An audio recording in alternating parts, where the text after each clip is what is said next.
it should be fine. So welcome to everyone for this session on the longitudinal dataset of the NCCR on the move. So I'm really happy to have here three speakers who have implemented and conceptualized different data sets. You know that the NCCR on the move, since its inception in 2014, has many of its researchers have created new data sets. And in particular, the first one was the Migration Mobility Survey. Then other data sets were created in a collaborative manner. And this session, we wanted to have this session to have different speakers to present the data sets that they have created. And it's meant to be also an interactive session where people can also ask questions and make comments on these data sets. So we will start with the Migration Mobility Survey, the presentation of these data sets, which is the oldest and one of the main data sets in our NCCR on the move, with Philippe Wanner from the University of Geneva. And then we will jump to the citizenship, migration and mobility in a pandemic with Lorenzo Piccoli from the European University Institute. And then we will give the word to Didier Ruedin, who is senior lecturer at the University of Neuchâtel and also a member of our NCCR on the move, for the data set on support and opposition to migration. So the design is that we will give for each speaker, each presentation, about 30 minutes, including the question and comments from the audience. And yeah, but I think each speaker should speak for about 10 to 15 minutes. So I will immediately give the word to Philippe Wanner for the presentation of the Migration Mobility Survey. Philippe, the word is yours. Yes, thank you. I just have to share the screen. I think it's almost okay. Thank you to give me the opportunity to present our survey, the Migration Mobility Survey, which is an old product because it was created in 2016, and it's organized every 2 years since then. We are actually in the fourth round. We just made the survey between October and December 22, and the data is now available for the users. This is a quantitative survey which concerns foreigners living in Switzerland, with different type of criteria of inclusion. First, people have to be born abroad, of foreign citizenship. When we meet them for the first time, they should be age of 24 to 64. That means that these are adult persons arrived in Switzerland at the age of 18 or more. We wanted to have some kind of primary migrants. That means that people arriving in their own in Switzerland, and we wanted to avoid people arriving as children in Switzerland. They should have less than 16 years of residence in Switzerland. We are interested in the what we call new migration. That means people arriving after 2006. And we didn't include the asylum seekers. And the reason why is that we thought that this population, this specific population, has specific problems or issues, and the questionnaire for this specific population should be very well adapted. And then we decided not to ask those people. It's a mixed mode survey. That means that the persons have the possibility to answer online, but also by phone if they want to use the phone. Actually, I think that 95% of the respondents answer online. The main issue when we organize this kind of survey is to try to get access to the maximum number of persons. That means that we have to find some strategy to invite those people to let them answer to the questionnaire. And therefore, we decided to translate the survey into 6 languages. That means the official languages in Switzerland, except the Romansh, plus the Spanish and the Portuguese. As I told you, it's a non-live survey, but we also offer the possibility to answer by phone.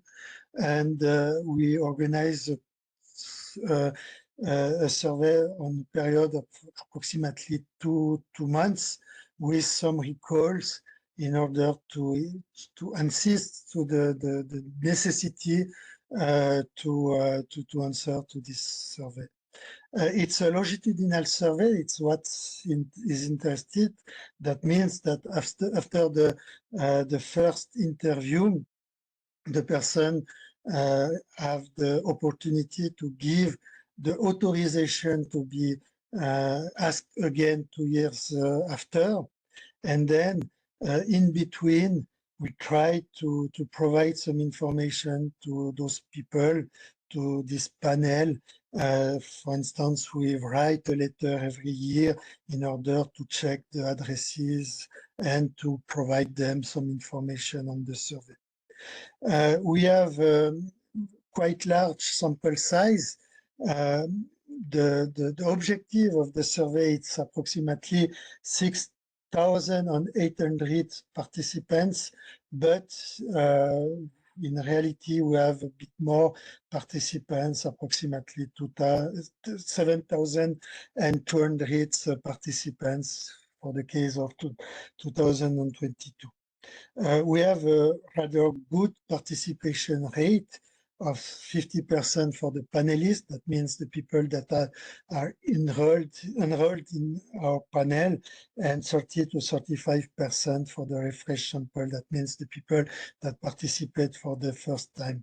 It seems to be quite low, but we have some weaknesses. We have some difficulties to reach the population. In particular, we have a population that is very mobile, either in terms of international migration, but also in terms of internal migration.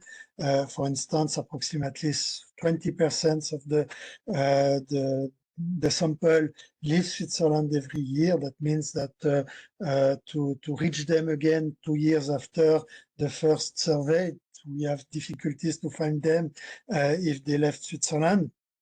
And we also have an internal migration within Switzerland that is a very specific issue. Characteristic of this population, approximately 10% of the population move every year. That means that we have to find them, and it's a bit difficult. So we obtain to prepare the sample population, a sample of the population register, but approximately 10% of the addresses obtained are not valid because people are moving. So it's a bit difficult, and it's explains a rather low participation rate.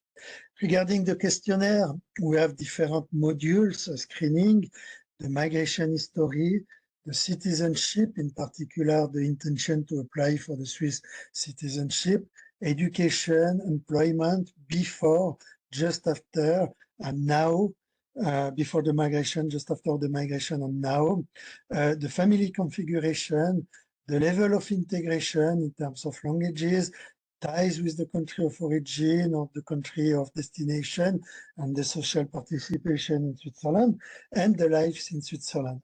And we have the possibility to include some other questions, and in particular in 22 and 20, we included a module on the impact of COVID-19 on the living condition in Switzerland. So we have a very diverse questionnaire that lasts approximately 30 minutes, and the results are, of course, very interesting.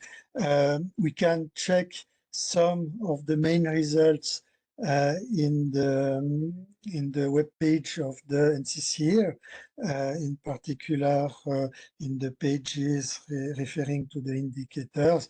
But of course, we have other ways of communicating the results. Perhaps just a few words regarding the main results of this survey. We have an open question at the end of the survey where the population is invited to add an evaluation. And it is interesting to observe that even after half an hour of answering question, almost 30% of the participants answer to this additional question and provides some information on the way they see the survey, but also the way they see their life in Switzerland. And in general, we have very positive consideration regarding the life in Switzerland. Switzerland is always considered as a nice country, but the cost of living is very problematic for a part of the participants. Participants in particular do not know whether they can stay after the retirement age.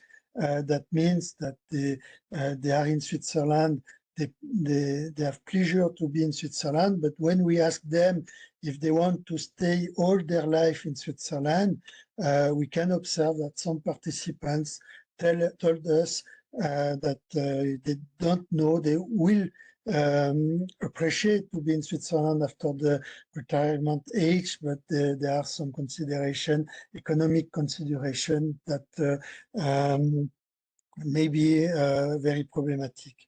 It's also hard to make friends. It's something that is observed through those answers, and of course we have other interaction with some participants that take advantage of the survey to explain some testimonial, the complex situation of some people, or to ask for a specific request. How to get access to the data? This data is largely used by the community of researchers. Approximately 40 researchers in Switzerland use this data, in particular young scholars that need data to make PhD doctorates or master doctorates, master studies. It's really easy to get access to the data. We just need an abstract of what the researcher wants to do in order to check whether the survey fits with the objectives of the researcher, and to ask either Andreas Perret, who is the data manager at the NCCR on the move, or to use the platform zenedo.org, which is a platform where we can download the data. So I think I'm at the end of this presentation, and I thank you for your attention.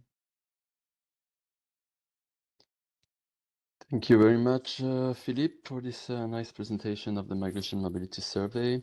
I will immediately give the word to any participants for some comments or questions. Do you have questions to Philippe on the Migration Mobility Survey? Yes, Lorenzo.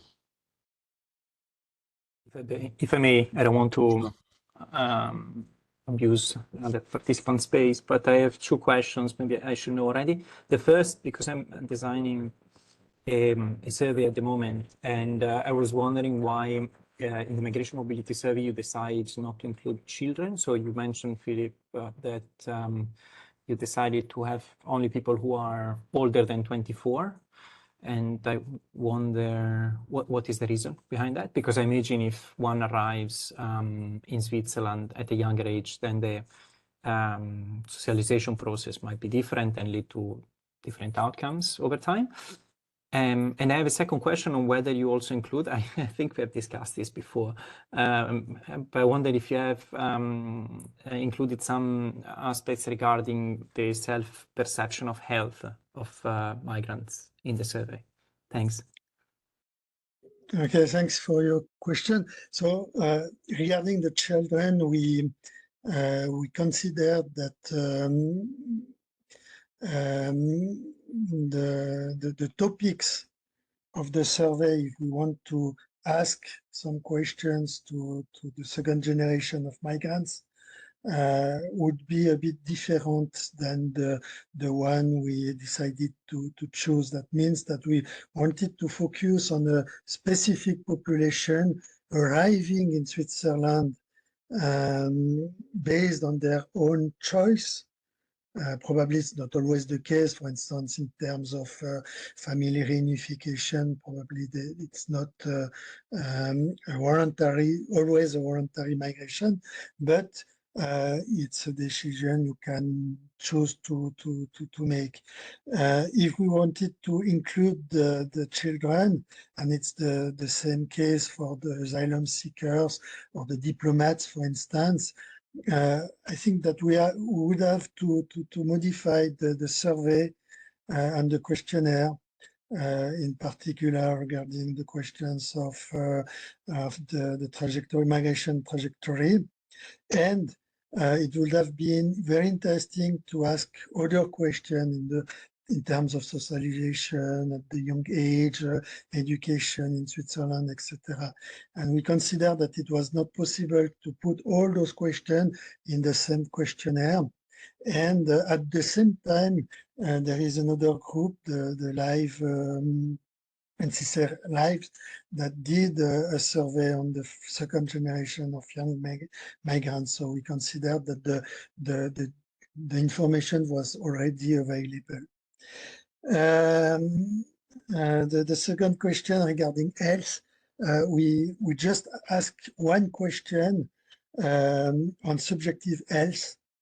The classic question, how do you feel today? I don't know exactly the way to ask this question. Going to I'm in very good health to I'm in very bad health. That allow us to compare with other surveys. So we have a comparison regarding the health of the migrants, and we also publish some, or at least one paper on the based on this question, or two papers. Probably Roxane Gerber published something on the health of the migrants during the COVID. And we also try to find a link with Marco Pecoraro between the discrimination, the status of discrimination on the health of the migrants. And we can show that people that feel discriminated are also in worse health than people that don't suffer from discrimination.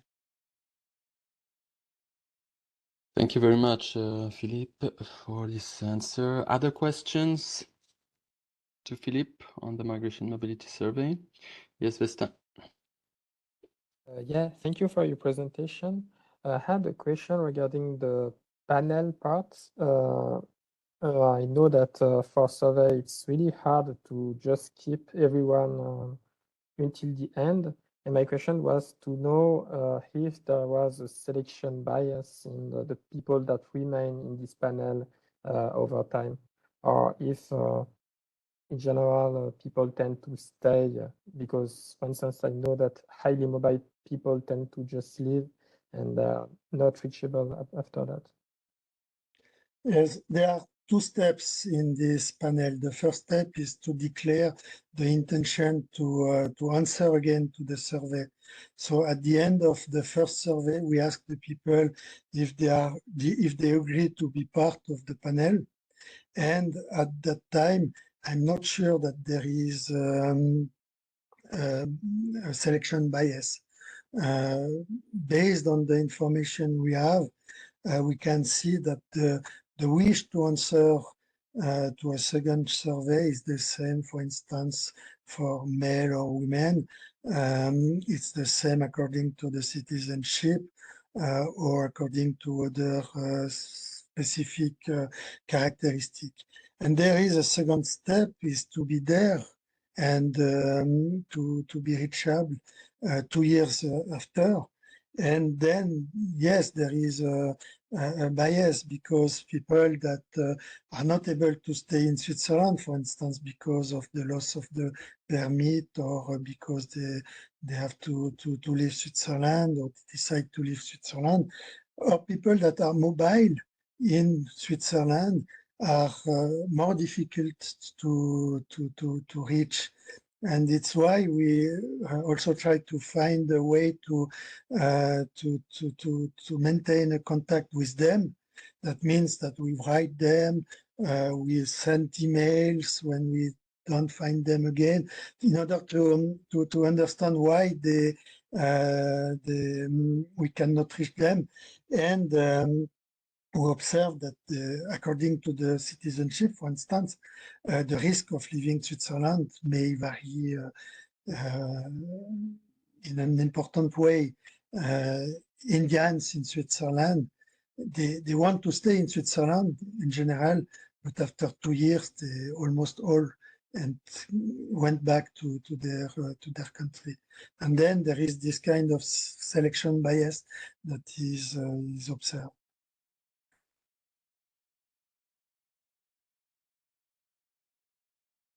Yes, thank you very much. Other questions or comments?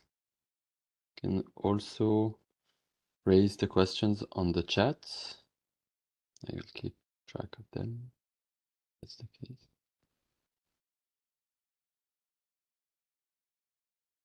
So if that's not the case, I will now give the word to Lorenzo for the presentation of the Citizenship, Migration and Mobility in a Pandemic. It's a data set that he has started to prepare during the outbreak of the COVID-19 pandemic, and he has made several updates. So I will give you the floor, Lorenzo, if that's fine with you. Yeah, thanks a lot, Roman. Okay. So some of you know me already. My name is Lorenzo Piccoli, and I work at the Migration Policy Center, which is part of the European University Institute in Florence, where I am now. Today we are at the end of August and it's almost 40 degrees, so I apologize if I will start sweating during this short presentation. I'm going to talk to you about this project, which is called Citizenship, Migration and Mobility in a Pandemic, which is a project that I started together with other people at the NCCR on the Move, and also at Global Cit, which is another project at the European University Institute back in 2020, as Roban said. And at the time I was working as scientific officer of the NCCR on the Move. Some of you may be tired of data about the COVID-19 pandemic, but I think there are 3 reasons, at least, why it's still important to think about what happened, especially between 2020 and 2021, in terms of human mobility. The first reason is that this, of course, was a global emergency, and so the data we collected, unlike other emergencies, make it possible to do comparisons between different regions of the world, which is, I find extremely interesting. The second reason is that many of the policy decisions that were taken during the pandemic outlived the most acute phases of the pandemic. You can think, for example, when it comes to human mobility, of Title 42 in the United States, which was still enforced until a couple of months ago. And the third reason is, of course, the pandemic was a bit of a litmus test, a situation of emergency where governments took decisions without having many information at the beginning. And so the decisions they took are extremely interesting, I believe, to understand what is the logic behind the regulation of human movement in a situation of crisis or emergency. And what I would like to do now in the next 10 minutes is to show you the data that we have collected and make some very practical and specific suggestions or examples of how the data can be used. So for this, I will share my screen. That's the title of the project that I mentioned already. And what we tried to do in this project was to capture very precisely how many restrictions to human mobility were introduced during the COVID-19 pandemic. Of course, you've heard and you've read many articles in newspapers, also academic articles on this topic. But what we try to do on these data is to be extremely precise on the restrictions to human mobility in terms of the place where they were introduced, when exactly they were introduced, to have a precise timeline and to observe patterns of convergence and divergence, what type of restrictions. Many articles that you've read, I think they take a fairly binary view of restrictions to human mobility, either as there are restrictions or there are not. And instead, as you know, there were many different ways to curtailing human mobility, from lockdowns, for example, to mandatory self-isolation or quarantine, or the closure of the border, or restriction to visas that were previously able to move freely. So this we try to capture. And finally, we try to capture the target of restrictions. So think, for example, of a restriction that could be introduced targeting a person who comes from a specific place. So at the beginning of the pandemic, there was people coming from China, for example, to other restrictions that were introduced later that were not based on where you were in the weeks before, but on your nationality or on your residence in a country. So all of these we try to do. And the result is two fairly complex databases that are easy to access, hopefully thanks to the work of Andreas Perret, who is the data manager of the NCCR on the Move, who created interactive visualizations that everyone can access. And there are two sources of data that we have created. They have very long and complicated names because at the time we didn't think very carefully about it. We thought there was going to be a very small database back in March 2020. And unfortunately, this was not the case. So the first database created together with other researchers of the NCCR on the Move is called Mobility and Border Control in Response to the COVID-19 Outbreak. And you can see it on the left hand of your screen. What we try to do in this database is to create a timeline of all the restrictions to human mobility that were introduced in Europe that covers 32 countries. So the 27 countries of the European Union, plus 5 other countries, between January 2020 and June 2020, so the most acute phase of the pandemic, the first outbreak. And here again, we store information on all the restrictions that we could find online by looking at newspapers, government websites, and data from IOM, and have a descriptive explanation of what restriction was introduced with a link to the source. So this is something that can be used by researchers for more qualitative analysis or to build again a timeline of what happened during those months in Europe only. The second database, and I'm going to take a little bit more time to explain this, is called International Travel Restrictions in Response to the COVID-19 Outbreak. And this database has a global coverage. So we try to cover all countries in the world. As you know, the number of countries changes according to the person you talk to. In our database, we capture, I think, a total of 212 countries in all regions of the world. And here we only focus on restrictions to international borders. So for people coming from abroad. And what we try to do, you can look at this image. I'm going to zoom into the image. Again, now look on the left hand of your screen. Through the interactive visualization online, you have 4 basic tabs that you can observe. Each of these tabs gives, I hope, a valuable information on restrictions to human mobility during the pandemic. The first one shows on the top left the evolution over time of different types of restrictions. In red, in deep red, we have the closure of the border. So when people cannot enter or cannot cross an international border. In softer colors, orange and then yellow, you have other types of restrictions, such as, for example, a restriction to visa of people who could previously travel freely across countries, or the obligation to present a medical certificate, which from the beginning of 2021 also became a certificate of vaccination, for example, including other restrictions such as mandatory self-isolation or quarantine.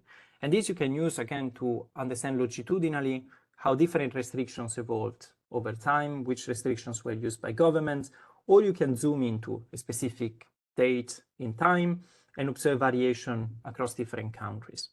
The second tab allows you to study and to observe which countries were most affected by restrictions. And this is very interesting if you look at the period between March and April 2020, when the situation changed very quickly. This is a snapshot of the 17th of March 2020. And here you can see that the countries that were most affected are those in deep red, that is to say China, Iran, and Italy, which is unsurprising because at the time those were the countries where the epidemic was particularly strong.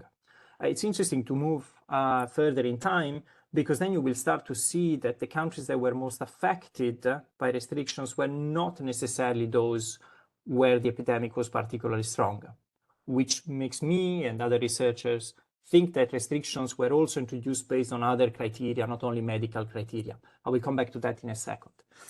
The other tab in purple colors captures the countries that introduced restrictions. And here again, the initial months are the most interesting because you can see which countries were fastest in closing down different forms of mobility. And finally, you have a tab, which I think is very interesting, that allows you to observe the groups of people that were exempted from restrictions, explicitly exempted by decisions of the government. And there are additional tabs that you can use to further explore these functions. So the image on the right gives you even more detail on those exemptions. Why is this interesting? Because I think it says something about what legal statuses or professional statuses were considered to be still important to exempt from restrictions by governments, which tells something about which forms of movement were still considered to be essential despite a general closure of the borders and far-reaching restrictions.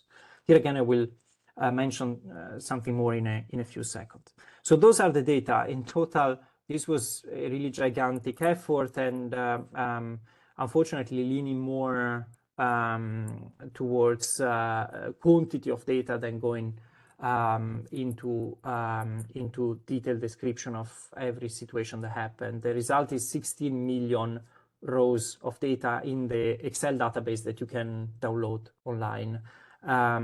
If you want to dig into that, good luck and you're most welcome. The interactive visualization makes it a lot easier to extrapolate information and maybe to zoom into specific countries or specific points in time. And I think this is particularly useful for 5 reasons. So there are 5 ways I think in which you can use this data. The first is trying to explain what are the drivers of different restrictions.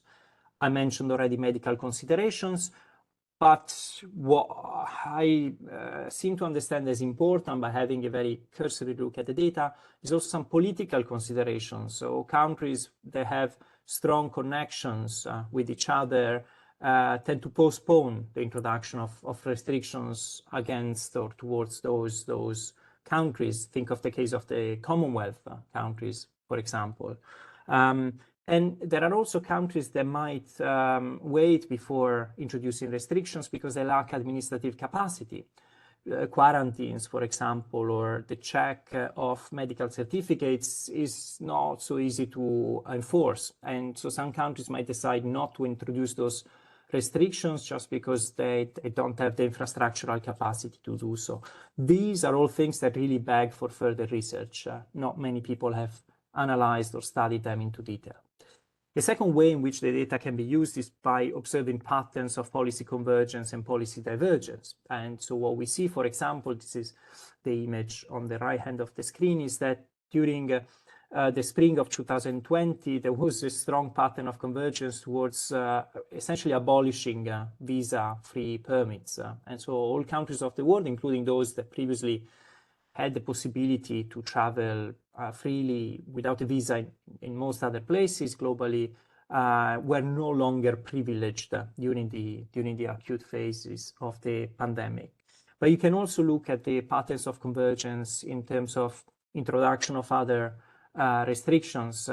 Again, the introduction of medical certificates or certificates of vaccination could be a very interesting one. And in some countries around the world, there is still a requirement to present a certificate of vaccination if you want to enter in the country.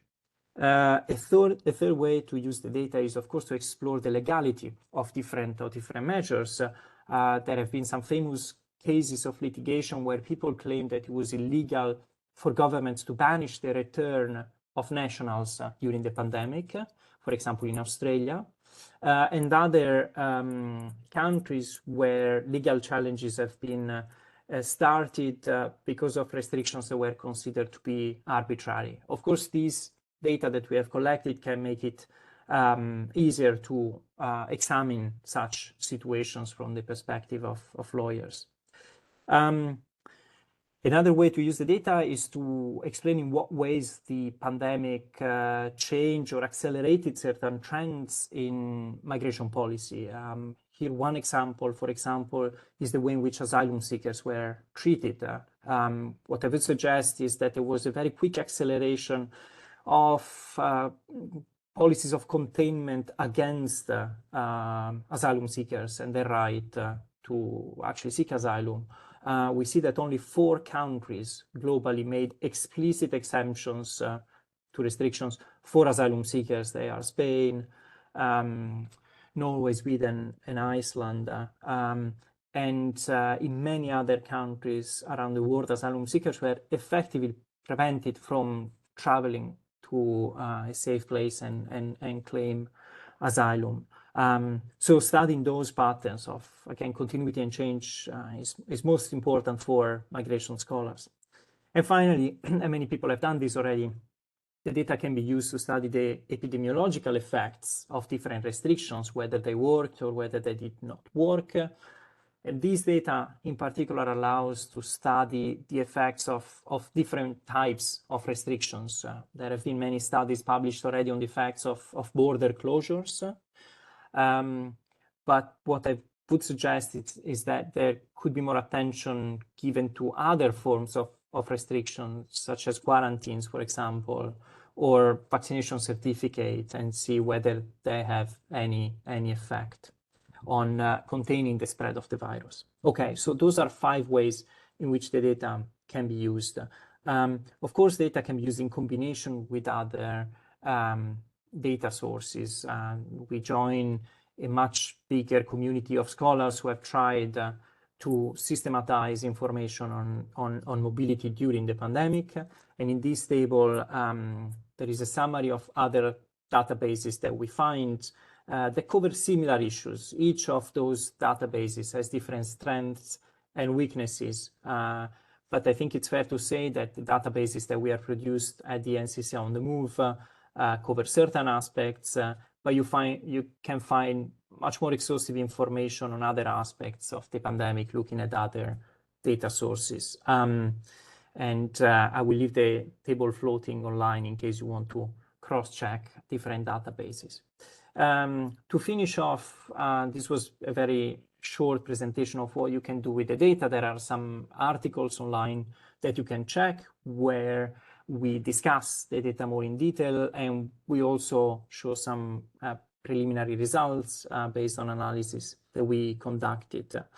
I also invite you, if you're interested, to have a look at the resources that we put online, not only the interactive visualizations that I mentioned already, but there are also 2 pages online where, again, we discuss some of the results and we provide more visualizations for people to check. You can see them in these slides. I will share them later in the chat, or if you're watching this recording on YouTube, we'll put them in the description under the video. And I will stop here and thank you for your attention on this very warm summer day. Thanks. Thank you very much, Lorenzo, for this fascinating presentation of the citizenship, migration, and mobility in a pandemic. Now I will open the floor for questions, comments on this specific data set.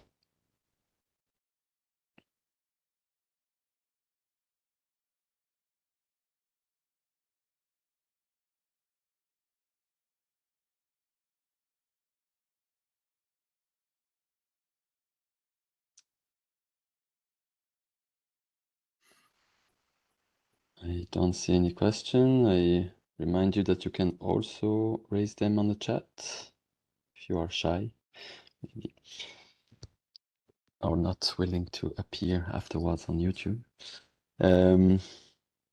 Yes, questions?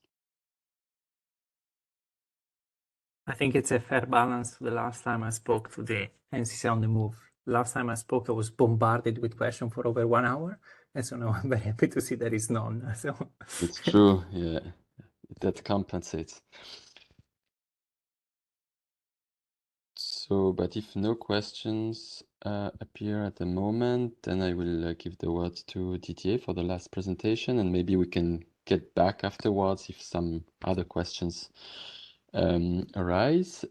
So yeah, for this last presentation, I'll invite Didier Ruedin, who is a senior lecturer at the University of Neuchâtel, for a presentation of the database support and opposition to migration. So the word is yours, Didier. Thank you. So I'm presenting this data set. The starting point to understand what this data set is about, think about crisis. Crises happen and sometimes they involve migration or refugees, and politicians just love to debate crisis. That's where they shine, that's where they can bring their arguments, that's their element. A newspaper loves crisis. They have pro and cons, you have debates on issues. Now, sooner or later, when there's a crisis, academics chime in. Either they bring in their opinion, they place their opinion, or try to place in the newspaper, or at least, as academics, you try to understand what's going on. Is there something? Is there a change? What's the nature of this change, etc.? Now, in this data set, we look at the politicization of migration, and what we wanted is really have a strong, empirical, reliable empirical basis. With that, we captured the public representation and construction of immigrants. So the way immigrants are constructed and narrated, the images that are presented in public debate. And we're not the first to study this topic. Most existing studies select, though on the dependent variable. That means they look at certain periods where politicization is likely. So they look at particular crisis situation. They look at periods before the election where there's lots of mobilization and migration tends to be politicized in that moment as well. With that, they lack a clear baseline. So implicitly they say, well, it's a crisis, it's a special moment, but you don't really have the empirical, you don't have the data to compare to what's happened outside of the crisis. So when we started with this database, we, as often in academia, we have both general questions and very specific questions. So we had to really create our own data set to cover both the different aspects. So at its core, and that's important to understand the data set, it's a content analysis of newspaper articles. So support and opposition is a content analysis. It's a tried and tested approach, and it allows you to go back in time. And that's quite important for many questions. You want to look what the situation was like in the past. When I talk about content analysis, in this case, we talk about claims analysis. So claims analysis means we're going through the newspaper, and whenever somebody says something about migration or immigration, integration broadly, then we look at who is talking about, what are they talking, who are they talking about, etc. So specifically, the first dimension is who speaks about migration. That's what we call an actor. It could be a representative of a government, it could be a member of parliament, it could be an NGO, etc. About what do they speak? So the different issues. The broadest level where we study here is the differentiation between what we call immigration. This is border crossing, people who want to come to the country, and integration, which is people already in the country who live here, and we look at the process of integration. About whom they speak, this is really where the construction, the images, the stereotypes come in. How do the actors in a claim refer to this person? Do they emphasize the legal aspect, the lack of passport, for example? Do they emphasize an ethnic origin, or is it more religion, for example? So different ways you can talk about the same person, and that's what we capture here. Then when there is a claim, there is usually an implicit or explicit claim that we should change something or we shouldn't change something. And for that, we have arguments or frames, as they call it in the academic literature. So what's the argument why we should or shouldn't change something? Is it because of human rights? Is it because of economic benefits or tax burdens? Or is it because we share a European identity? That's the kind of justification we look at here. And the last point, broad point, is the position. What position do they take? So when I talk about integration, I can take a positive position, which is I support the position of the immigrant, or I can take a negative position, which means I support exclusion, I seek separation exclusion. The data are manually coded. That gives us a lot of details that we can code a lot of details in that, and also gives us validity. Technically expanding on an EU-funded project, so we are on a very strong footing theoretically and empirically. We've done all the validity tests, comparisons, etc., external validity. This is all done.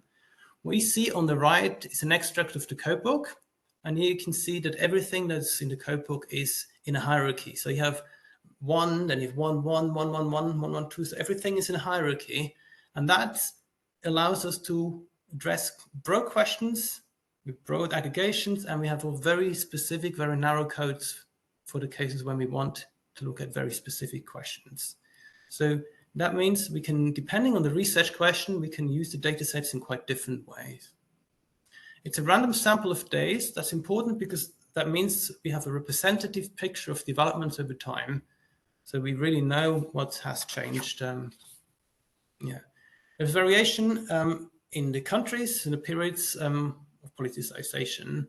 So here's the geography lesson. We have 10 countries overall in there, and we cover 4 decades. The countries are Ireland, UK, Belgium, Netherlands, Sweden, Hungary, Austria, Switzerland, Spain, and Portugal. And with that, we have countries with high politicization and countries with low politicization. We have high polarization, as we'll see in a moment. And we have countries with strong welfare states and others with weaker welfare states. And we have countries with and without colonial migration history. All the countries are covered between 1995 and 2018. For some countries, we went back to 1990 because we want to cover specific moments as well. And for Switzerland, we have this historical excursus. We go back to the 1970s to have a really long-term perspective.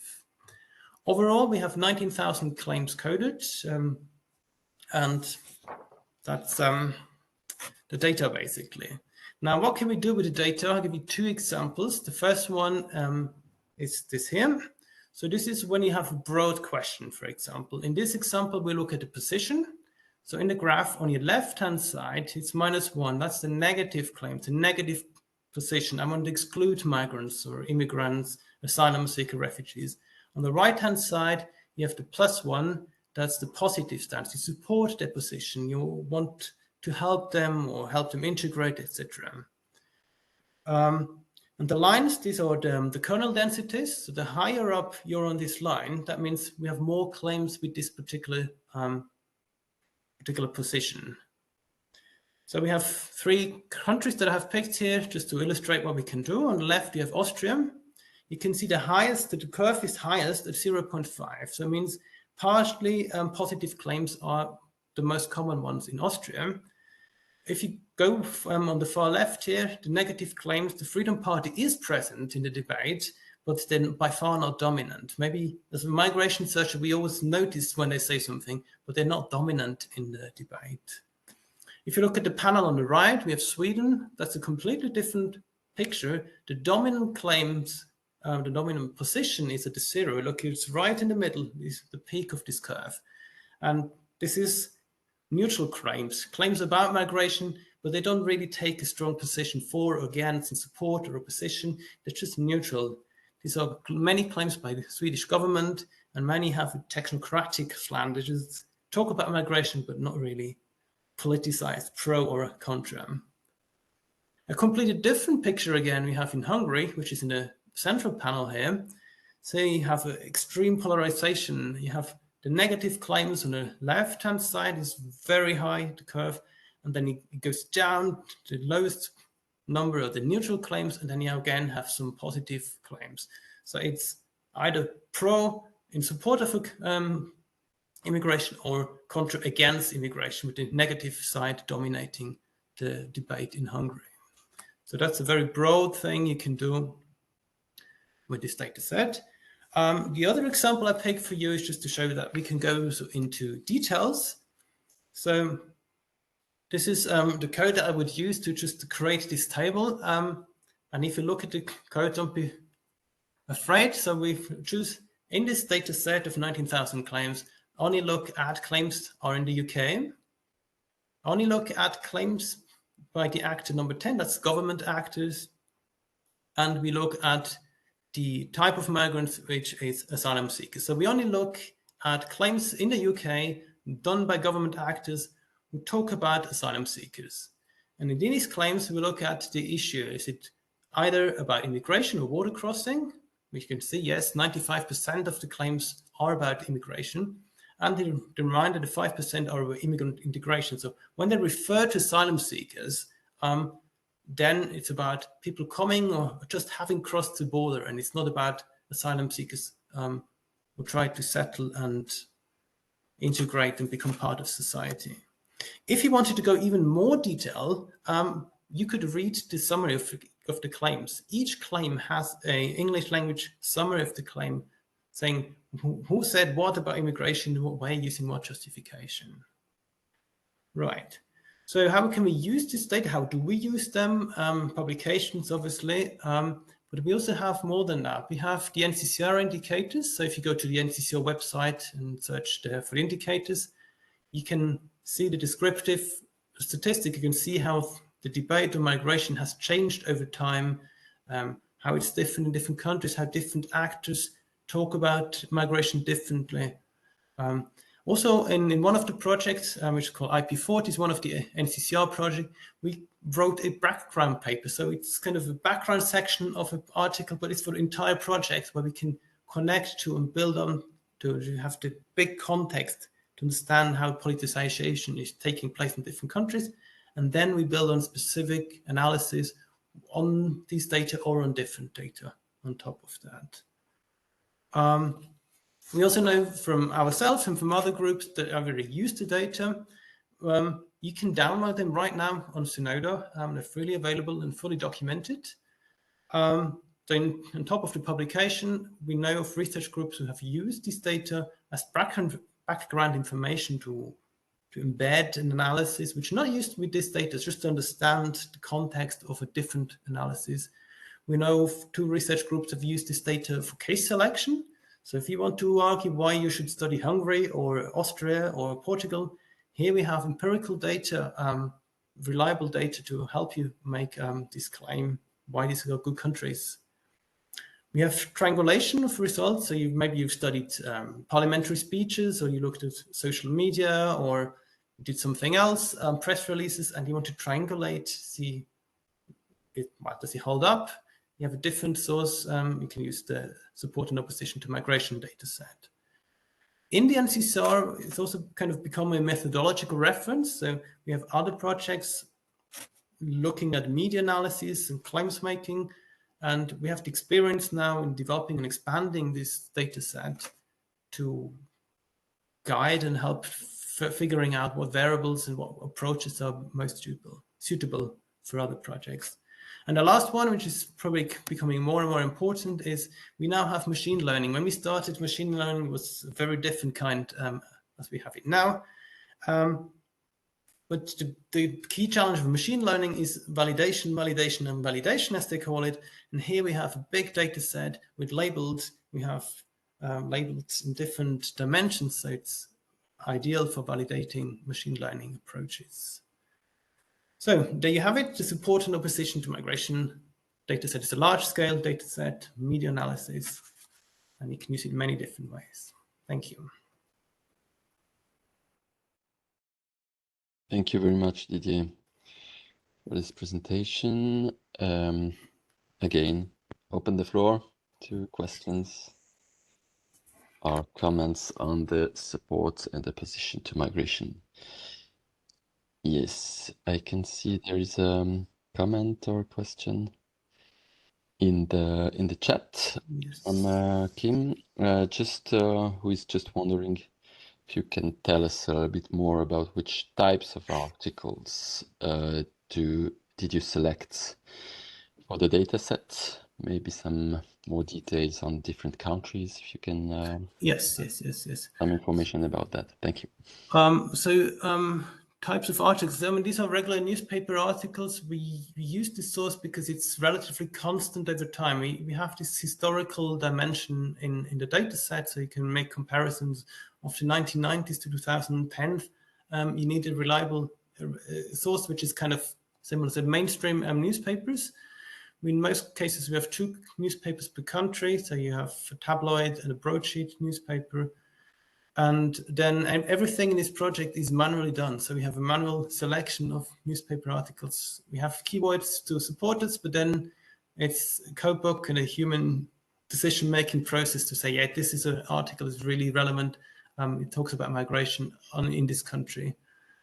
The reason being the choices of the countries, it's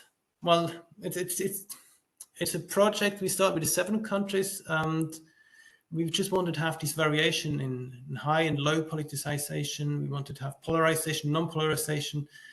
We really tried to pack in different things. And then when we expanded, again, like we added Sweden, for example, later on, because we wanted to have a country with a strong welfare state, which is different situation, also different history.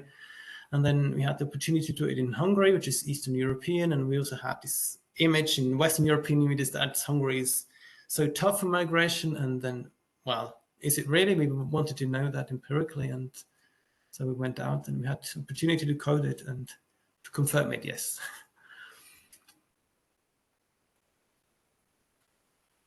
Thank you very much. Yes, other questions or comments? Yes, Lorenzo. Thanks. I knew the database already, but now that you present it, I have some maybe precise questions also based on the research I'm doing now.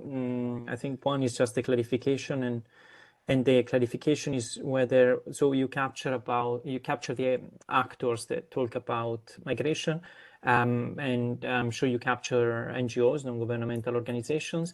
The question is whether you go even more in detail. So, for example, if you have distinctions between faith-based NGOs and non-faith-based, and NGOs that are big, NGOs that are small, and so on. And also on this, if you have cantonal governments and local governments, that would be interesting for my research, because I focus more on cantonal migration policies, but actually a lot of research is on local migration policy, or if you treat them as sub-state actors, some sub-state government actors altogether. I have a question. So I'm building a similar database that is not on how people communicate about migration on newspapers, but it's how they communicate through organized campaigns. And eventually we decided to do without the variable in favor or against migration. That's an extremely interesting variable, of course, but most of the times it's very hard to make a call. So for example, in your case, I can imagine articles talking about asylum seekers who die crossing the channel to reach the UK. Is that against or in favor of migration? I don't know. So maybe in those cases, you code them at 0. That's a question of how you deal with those articles. Finally, maybe a bit of a provocation. I have a problem when I build databases, you know very well, Didier. And also, since you've been listening, hopefully, to my presentation, I tend to do too much, but databases that are really big. And then databases that are really big, in a way they're great, but also they make it so difficult to actually produce analysis. And the provocation, and I'm sorry, this is being recorded, is whether you think this is too much, because I also have the impression there is a lot going on in here. And I can imagine it has been a bit of a torture for the coders to try to keep up with all the different variables. Right, feel free to cherry pick, of course, and ignore some of these. Okay, thanks. That's a very good opportunity to explain a bit more. Yes, I mean, the data set is really rich. So when you talk about actors, yes, of course, we have NGOs.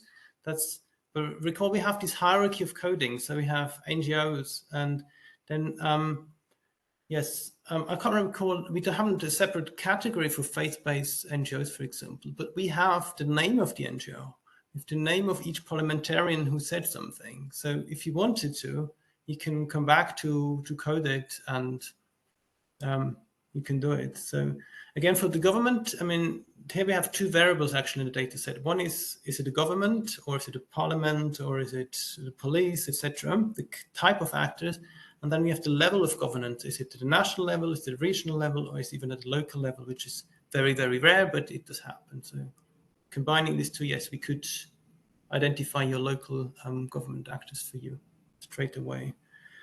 Campaigns, yes, they're hard to make a call. I think I agree, and I think that's the advantage of the approach that we have in this data set, that we're coding at the level of a claim. We don't code at the level of actors. We don't code at the level of newspaper articles. So in a newspaper article, you often have a positive and a negative side. That's 2 claims. One is positive, one is negative. And of course, then you also have claims which we can't put a position on, and they just don't have a position. That's clear. And that's the nature in newspaper data anyway.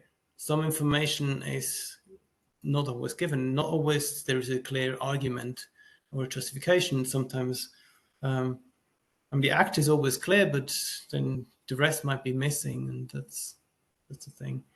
The size for the data set, I don't think it's too big, because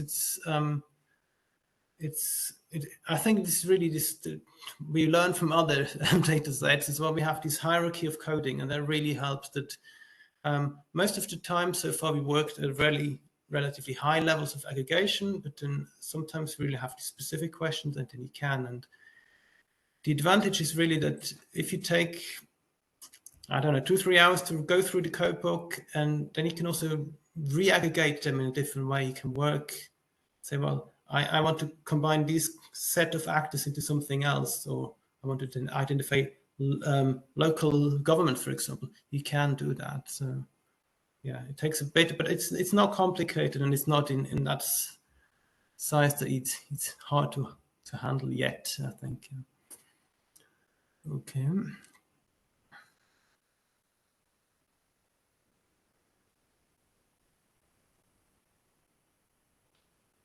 Yes, thank you very much, Didier, for the answers. Yeah, in the chat, there's a question on maybe like expand to bigger data sets. I don't know if you want to react on that, because it's like more a suggestion. Didier? Yes, I mean, I absolutely agree. It would be very interesting. And the thing is, the approach that we have is everything is manual, and it's really resource intensive. It takes a lot of time, and with that it takes a lot of money as well for the research assistant, and also for us researchers to check the validity, check the coding, the training. So there is a limit with manual approaches, and I think that's, yes, when we use machine learning, and I think that's the point I made in the presentation. I think if you want to go bigger, you should probably go automatic with the machine, but then you can use this manually coded data as check, you know, is your machine learning algorithm picking up the right dimension? You can verify it with the data that we have. So yes. Yeah. Thank you. Yes, other questions on this particular data set? Or going back to the other presentations, the pandemic or the migration mobility survey?